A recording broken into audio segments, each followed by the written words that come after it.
Hi everyone and welcome back. If this is your first time joining us, my name is Mark and this is my Daddy Diary episode 36.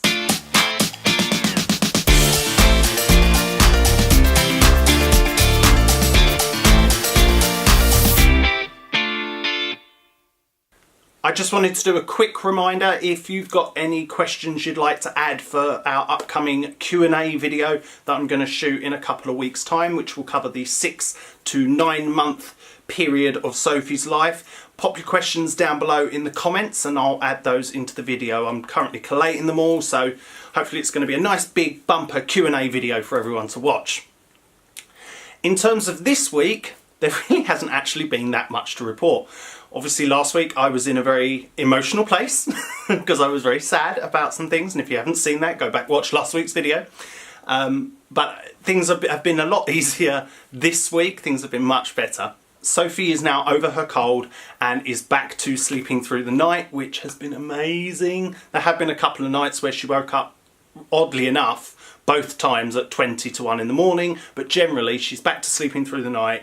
Everything seems to be back to normal. For now, touch wood. I'm sure something else is going to happen soon.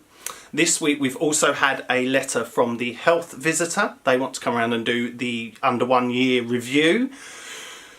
I don't know about anyone else, but every time I get one of these letters about health review visitors and things like that, I just get really nervous. I know I'm not doing anything wrong. Mark knows he's not doing anything wrong. You know, everyone always tells us you're doing a really great job, don't panic, don't worry. But when you get one of those letters, straight away I'm on like, and this time they've sent a big long questionnaire for us to fill out of like things Sophie is doing, isn't doing, or sometimes doing. Stuff like, is she holding herself up against furniture? I'm like, no, she's not even standing yet. There's just loads of these little questions of things she's doing. So obviously this is about how she's developing, whether she's in line with where she should be.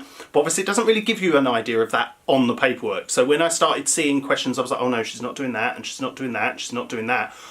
Straight away, I'm like, oh God, is she behind? Is she behind? I'm panicking. And then you have to remember that every child goes through their development at a different rate. It's just a questionnaire, Mark.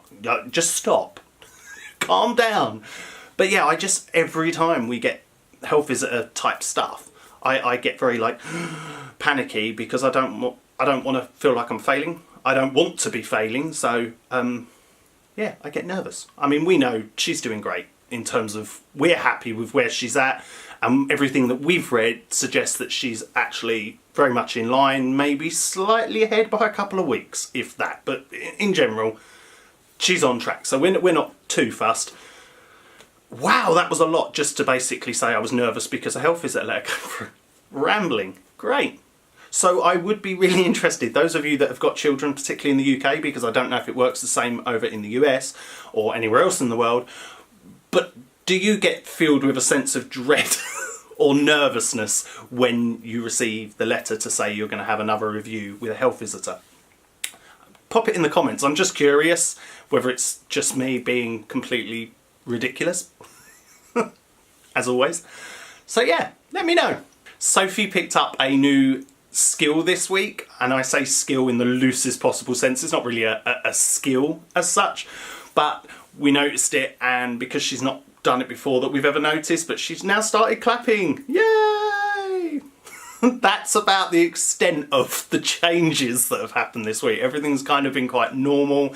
It's been a very run-of-the-mill of the week, but then a couple of days ago we were sat there and she was just clapping away. Now that probably doesn't sound much, but we'd kind of been waiting for her to do it for a while. We've been trying to encourage her to do it for quite a while, and sort of the nearest she'd got was she'd clap on your hands, or she'd bang her hands down on a table or whatever. But now she's actually started bashing her hands together more and doing it with toys as well. So it's quite noisy. She's definitely got her voice, as you know if you've watched any of the previous videos, and now that's translating to making noise in any other way that she can possibly find, which is great fun. Help. Send help. A joke. It's all good. And like I say, that is pretty much it this week. There really hasn't been a great deal to report. So it's quite a light episode this week. So yay, you don't get stuck with me for 10 minutes. I'll be honest, I've had sort of a bit of the last couple of weeks, obviously you know that I was a bit emotional last week. And then this week I've kind of had a bit of a crisis of confidence. I'm worrying about, you know, whether people are watching the diaries and whether it's worth putting them on YouTube, and having just a weird week. And I know a few of my friends who are YouTubers are as well. I think it's just a thing, you go through this, why am I doing this? Is anyone interested? Etc, etc, etc. But actually, I kind of took myself away and just thought, why am I doing this? Remind myself why I'm doing this. And I have to do this every so often. I go into this kind of, oh God, is anyone actually interested in seeing this? But then I remind myself why I'm doing it. I'm not necessarily doing it for views and for numbers and all of that stuff. I'm doing it because I want to keep a record of Sophie's growing up. That's why I'm doing this. The fact that it goes onto YouTube is just kind of an extra thing. So I just have to remind myself not to worry about that other stuff and just do what I'm doing. And you probably didn't need to know all of that, but there you go. I think I'm gonna wrap it up for this week. Nice simple video, and I shall see you next week. As always, a massive thank you for stopping by, watching the videos. If you've enjoyed it, the little video that it is, then click on that like button. And if you want to continue to see content from me, then hit that subscribe button, and I'll see you next time. Bye!